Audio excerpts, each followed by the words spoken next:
Vi znate da mi dosta govorimo, odnosno o starijoj dobi, pa idemo i u domove, pa napravimo i reportaže, ne samo ono kad je vrijeme Božića, Uskrsa, nego ovako generalno informiramo naše slušatelje.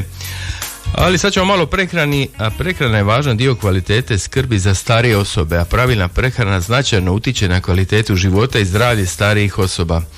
Stoga je vrlo važno da prehranu učinimo važnim elementom kod skrbi za starije osobe. Tako i Europska mreža za starenje EAN obratila se stručnjacima za prehranu u cijeloj Europi kako bi pokrenula EAN-ovu radnu skupinu za prehranu te izradila smjernice koje bi bile svakodnevni alat i pomoć na putu ka optimalnoj skrbi starijih osoba s pomoću pravilne prehrane. I tako našla se jedna ustanova, to je Seneca grupa, koja je to napravila jedan prekrasan priručnik za starije osobe.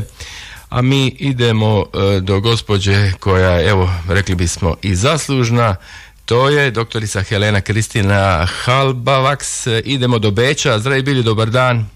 Dobar dan, lijepi pozdrav. Kako u Beču? Moram kazati da sada vas zovem iz autoputa u Sloveniji jer sam baš idem u posjetu jednom domu, tako da na Beču je sunce i u Sloveniji isto, nadam se da i kod vas. Je, super, sunce, sunčano. Evo, prvo da vas pitam kako je došla ideja za ovaj priručnik promicanje pravilne prehrane u skrbi za starije osobe?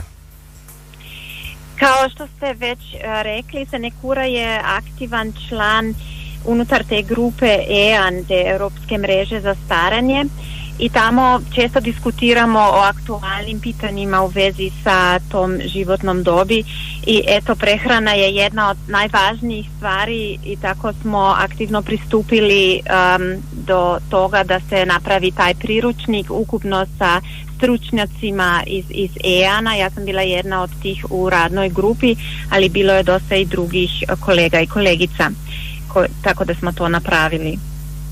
Dobro, prehrana je važna za stariju dobu, evo, stručnjaci su važni, ali šta bi vi rekli, koje su to smjernice za prehranu? Mi smo prepoznali da ima jako puno smjernica koje su jako dobre, jako precizne, i vi u Hrvatskoj imate na primjer jedan takav jako dobar priručnik koji je objavio referentni centar Ministarstva zdravstva za zaštitu zdravlja starijih osoba, ali taj ima 500 stranica zajedno s jelovnicima i mi smo nekako prepoznali da trebamo nešto kratko što obuhvaća sve aspekte, što obuhvaća i te savremene aspekte, na primjer društveno odgovorno postupanje s hranom, isplativost dobre prehrane, kulturološki i socijalni aspekti, tako da smo željeli napraviti nešto kratko, nešto što može svako pročitati, i direktor doma i njegovatelj i kuhar, a i laička javnost, da se malo bolje zna šta trebaju ljudi u toj starosnoj dobi. Da, šta studija kaže, koliko su izdavanja za prehranu? Izdavanja za prehranu su različita u različitim zemljama, ali vidi se da za svaki euro koji ulažemo u prehranu možemo dvostruko ili trostruko profitirati, jer sa tim sprječavamo puno problema kao što su padovi ili gubitak samostalnosti ili rane i tako dalje. Tako da sve što ulažemo u prehranu, sve nam se vrati. Smatrate, da je optimalna prehrana smanjuje rizik od mnogih bolesti kao dijabetes, pretilosti, to? Sigurno. I osobito u toj dobi ponekad se je mislilo da, ne znam, stariji ljudi ne trebaju toliko hrane ili ne trebaju bjelančevine i tako dalje, a sad studije pokazuju da je i u toj dobi naravno prehrana jako, jako važna i da može spriječiti puno problema.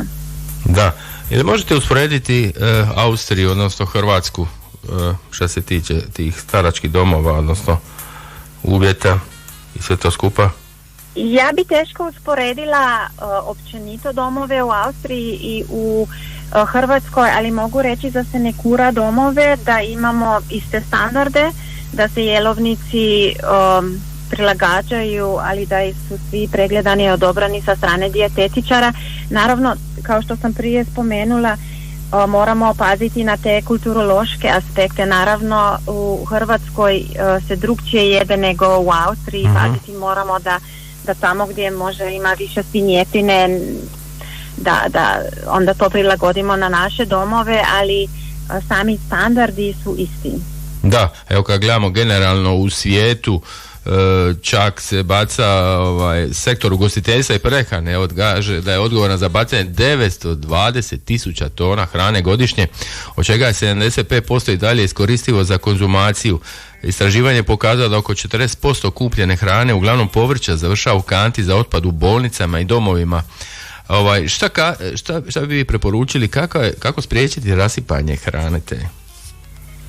To je stvarno veliki problem u cijelom svijetu.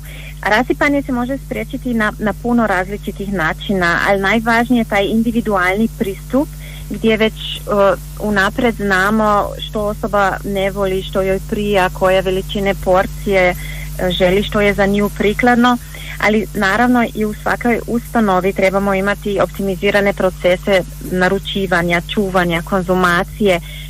Moramo sakupljati dobre podatke, obrađivati te podatke tako da znamo sve prilagoditi.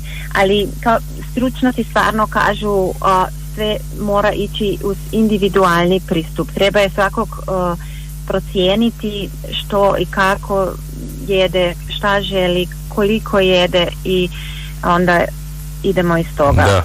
Za nas je u centru naravno svaki pojedinac. To ste dobro rekli, posebno evo mi smo tu Mediteran i prezentiramo, odnosno preferiramo mediteransku prehranu. Koliko je tu važno, koliko bi vi dali savjete što se tiče toga nama ovdje uz more? Naravno, studije pokazuju da ta mediteranska dijeta je jedna od najboljih dijeta, da su tu za zdravlje osoba, tako da to vam je fantastično da možete jesti puno ribe i da imate takvu dobru prehranu. I sigurno treba je poštivati bilo gdje da smo, treba je poštivati te kulturološke navike i aspekte, jer zna se baš te prehranske navike zbog svoje kompleksnosti i tih dubokih kulturnih korijena, te navike su jedne od najotpornijih ako promijenimo životnu sredinu kao što je migracija negdje drugdje, te navike su stvarno najduže i osobito na primjer za osobe kod demencije i tako dalje, jako je važno da imaju sličnu prehranu kao što su imali u mladosti, tako da to je jako važno iz kakvog kulturnog okoline, iz kakve kulturne okoline. Doktorice Helena, evo samo da vas pitam za kraj, evo kronično fali staračkih domova ovdje kod nas u Splitu, u Dalmaciji, opterećenje veliko, dakle i na Zentu i da ove druge privatne domove, kako je tu u Austriji, a da ne kažem možda evo u Gori gdje vi radite sa domovima za stari na Trešnjevci, Sesvetama, u Bjelovaru i Novaki Bistranski? To je naravno problem koji je sad svjetski problem svugdje u svim zemljama sada je jako teško pronaći osoblje, osobito medicinske sestre. Za sada je kod nas još sve u redu, ali naravno vidimo da kad tražimo da ne ide tako brzo, da je potrebno tražiti malo duže i brine nas naravno budućnost, ali imamo nekoliko ideja kako pronaći ljude, kako educirati, kako uložiti da dobivamo dobre kadrove.